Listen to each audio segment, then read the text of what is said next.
کہ ہمارے ساتھی ہمارے مرکزی کمیٹی کے رکن بیبرک بلوچ اور ان کے بھائی کو کل رات CTD اور ایجنسی کے اہلکاروں نے ان کے گھر سے اغوا کیا اور اب تک ہمیں پتہ نہیں ہے کہ وہ کہاں ہے اور کس حالت میں ہیں۔ ابھی ابتدائی رپورٹ میں ہمیں یہ معلوم ہوا ہے کہ ان کے خلاف جعلی کیسز بوگاس کیسز کیے گئے ہیں۔ ان کا صرف قصور یہ تھا کہ وہ بلوچستان میں انسانی حقوق کے لیے کام کر رہے تھے۔ ان کی رہائی اور کل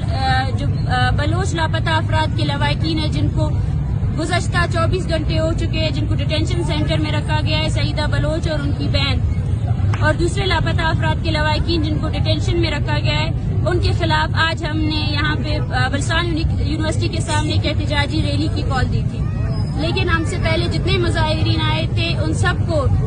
پولیس نے جو ہے نا ہراساں کیا، اور اب جتنے مظاہرین یہاں کھڑے ہیں تو اس سے ایک بڑی نفری جو ہے نا پولیس کی یہاں موجود ہے۔ ہمیں یہی خدشہ ہے کہ پولیس اور اس کی نفری یہاں پہ پرامن جو مظاہرین ہیں اور بلوچ لاپتہ افراد کے لواحقین ہیں ان کو جبری گمشدہ کرنے یا ان کو اریسٹ کرنے کے لیے آئے ہیں۔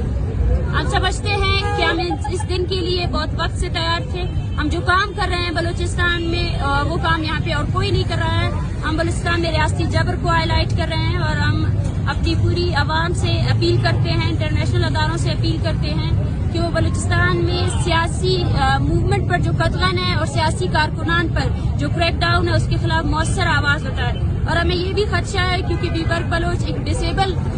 پرسن ہے اور ان کی ڈسیبلٹی کی وجہ بھی ریاستی جبر ہے، تو وہاں ان کی طبیعت بھی ناساز ہو سکتی ہے، اور اس کے ساتھ ساتھ ہمارے دوسرے مرکزی ساتھیوں اور لاپتہ افراد کے لواحقین کو بھی ہراساں کر کے اریسٹ کیا جا سکتا ہے۔ تو اس کے بعد پورے بلوچستان میں احتجاجی مظاہرے ہوں گے اور ہم ریاست سے اور اس کے اداروں سے یہی کہنا چاہتے ہیں کہ اپنے کریک ڈاؤن اور اپنے آپریشن میں انسانی حقوق کے کارکنان اور لاپتہ افراد